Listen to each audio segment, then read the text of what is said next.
A'udzubillahi minasyaitonirrajim. Bismillahirrahmanirrahim. Okey, 12:42. A'udzubillahi minasyaitonirrajim. Bismillahirrahmanirrahim. Assalamualaikum warahmatullahi wabarakatuh. Okey, bertemu kita lagi di ruangan kaunselor berdaftar Dr. Muhammad Zainal Zahir di DMZ. Dan insya-Allah hari ini hari Jumaat, yang mulia, hari segala penghulu hari, dan kita masih berada di tempat masing-masing, dan saya mendoakan supaya kita semua ni diberi kekuatan, dirahmati Allah, dan diberi macam apa, kesihatan walafiat, afiat. Okey. Jadi alhamdulillah, bagi memberkati pertemuan kita pada pagi ini, pada tengah hari ini, kita mulakan dengan kita Al-Fatihah. A'udzubillahi minasyaitonirrajim. Bismillahirrahmanirrahim. Alhamdulillahirabbil alamin, arrahmanir rahim, maliki yaumiddin. Iyyaka na'budu wa iyyaka nasta'in. Ihdinas siratal mustaqim, siratal ladzina an'amta 'alaihim khairil maghdubi 'alaihim waladdallin. Amin. Bismillahirrahmanirrahim. Rabbishrah li sadri wa yassir li amri wahlul 'uqdatam min lisani yafqahu qawli. Allahumma aftah alaina hikmataka wanshur alaina min khazaini rahmatika ya arhamar rahimin. Amin amin ya rabbal alamin. Alhamdulillah. Apa? Saya ingin saya ingin berkongsi dengan tuan-tuan dan puan-puan berkenaan tentang sambungan daripada perkongsian saya sebelum ini, iaitu apakah tanda-tanda seseorang yang berhadapan dengan depresi ataupun depression lah. Okey, tuan-tuan perempuan yang dirahmati Allah sekalian,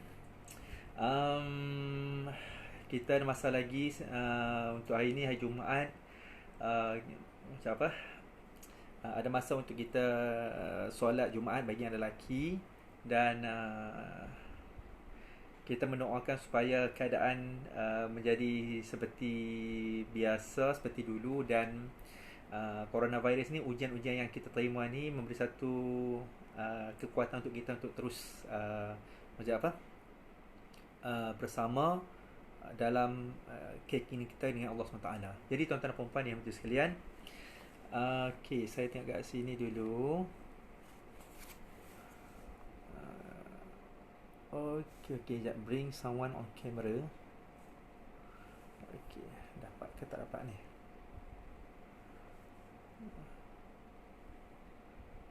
Oh, ada spek pula. Delay.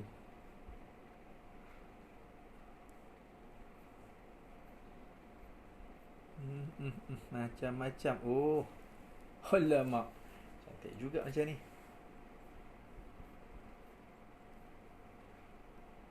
Oh, ini bunga-bungaan .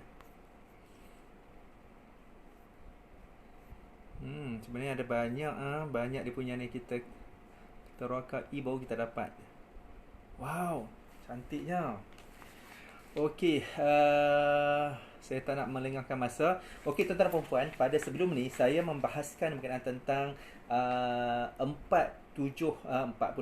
tanda-tanda seseorang yang berhadapan dengan depresi.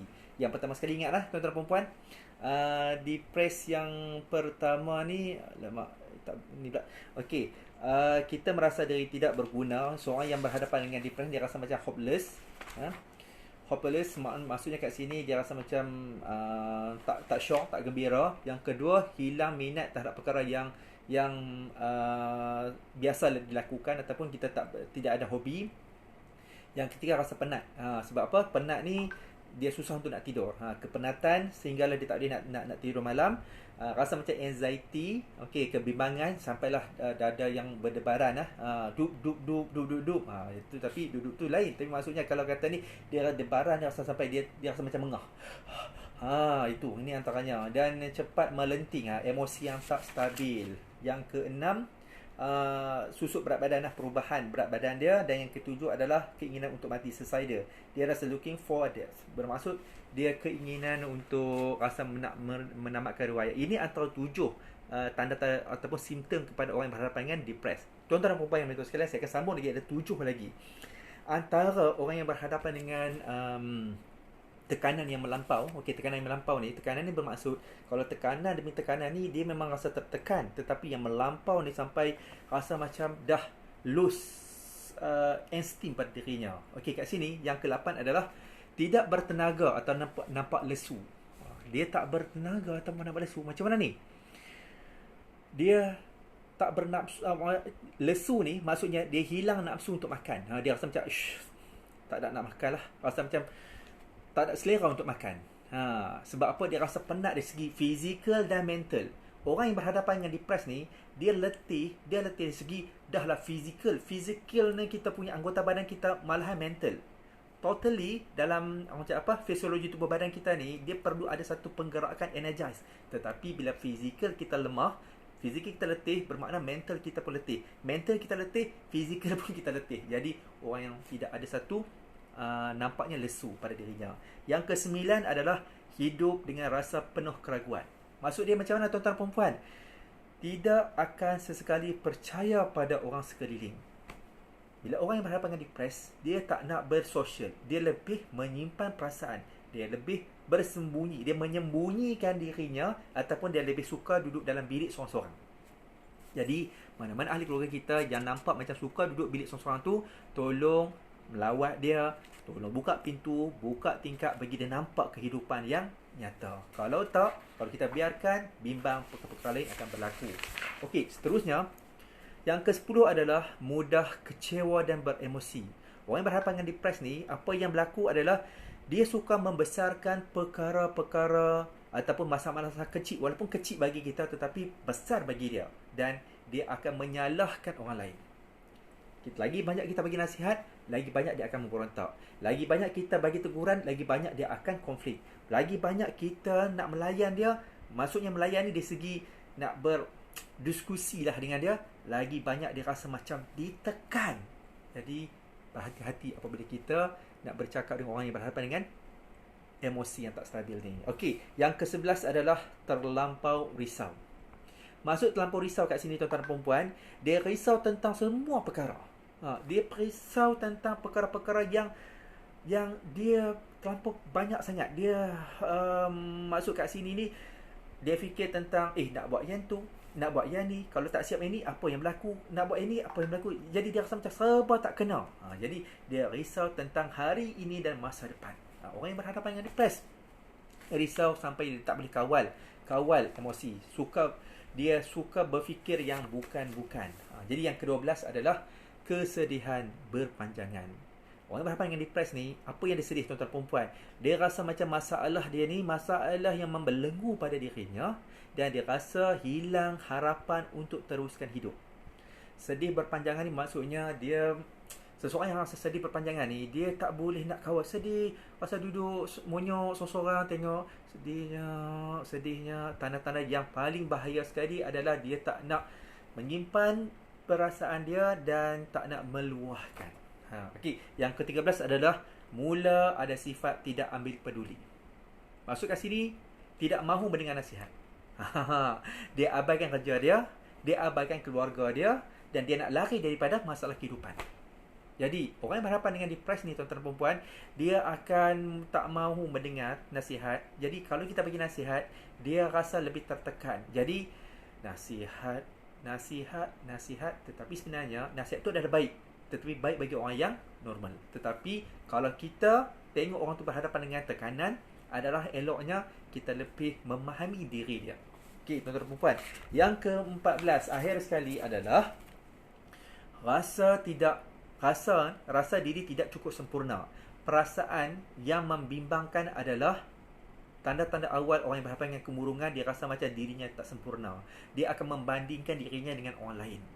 Biasanya di sini tuan-tuan dan perempuan, orang yang berhadapan dengan low self-esteem ataupun dia rasa macam orang ni lebih baik pada dia, perasaan dia orang lain tu lebih hebat pada dia, saya ni tak ada apa-apa, saya ni tak boleh lah, saya tak boleh. Akhir sekali dia rasa macam dirinya tak bernilai. Tuan-tuan dan perempuan, hargailah diri kita. Allah Subhanahu Wa Taala jadikan sifat kita yang sempurna, ciri-ciri kita mempunyai DNA yang unik. Allah jadikan kita ni sebaik-baiknya kejadian. Jadi hargai diri. Jangan kita rasa saya ni ada kelemahan yang tu, saya ada kekurangan ni. Of course, setiap orang akan ada kelemahan. Tetapi yang paling penting sekali tuan-tuan dan perempuan, kelemahan ini perlu kita perbaiki dari hari ke hari, dan kita menerima kelemahan kita ini Dan kita yakin bahawa setiap orang ada kelemahan dan setiap orang ada kelebihan. Ambillah perkara-perkara yang positif dalam diri supaya positif itu akan memberi satu kekuatan. Dan yang paling penting sekali tuan-tuan dan puan-puan, apabila kita positif, kita berilah positif kepada orang lain. Ini antara salah satu untuk kita nak ekspreskan kebimbangan kita, kewajaran kita, kesakitan kita ni melalui aktiviti-aktiviti.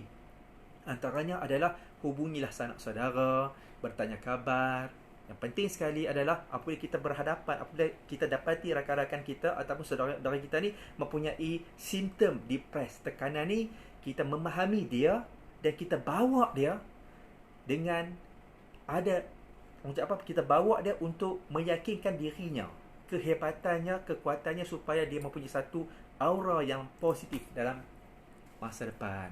Tuan-tuan dan puan-puan, ini antara tips ataupun bagi saya sekarang ni orang yang berhadapan dengan isu ataupun dilema. Bila kata dilema ataupun isu yang dilalui sekarang ni, khususnya adalah tentang kesihatan mental dan penyakit mental. InsyaAllah dalam bulan 10 kita akan sambut kesihatan mental sedunia. Dan sekarang ni isu-isu yang berlaku berlega di kalangan masyarakat kita pun, isu yang dibawa adalah kesihatan mental. Mental yang sihat yang bagaimana? Mental yang sejahtera yang bagaimana? Itu yang konsep-konsep yang dibawa dari aspek psikologi, psikopatologi dan sebagainya. Itu memberi satu kekuatan untuk kita semua, tuan-tuan dan puan-puan. Dan Alhamdulillah, saya rasa dah cukuplah untuk kita berkongsi pada tengah hari ini. Nak bersiap untuk solat Jumaat pula. Dan insyaAllah kita bertemu lagi di ruangan akan datang. Temui saya, kaunselor berdaftar DDMZ Dr. Muhammad Zaimil Zahir, di masa akan datang. Sekian. Assalamualaikum warahmatullahi wabarakatuh. IMC. Salam Jumaat. Assalamualaikum warahmatullahi wabarakatuh. Syukran. Alhamdulillah. Terima kasih pada Nurihan Daud. Terima kasih kepada Su kerana menonton. Terima kasih kepada semua yang meluangkan masa bersama saya. Assalamualaikum.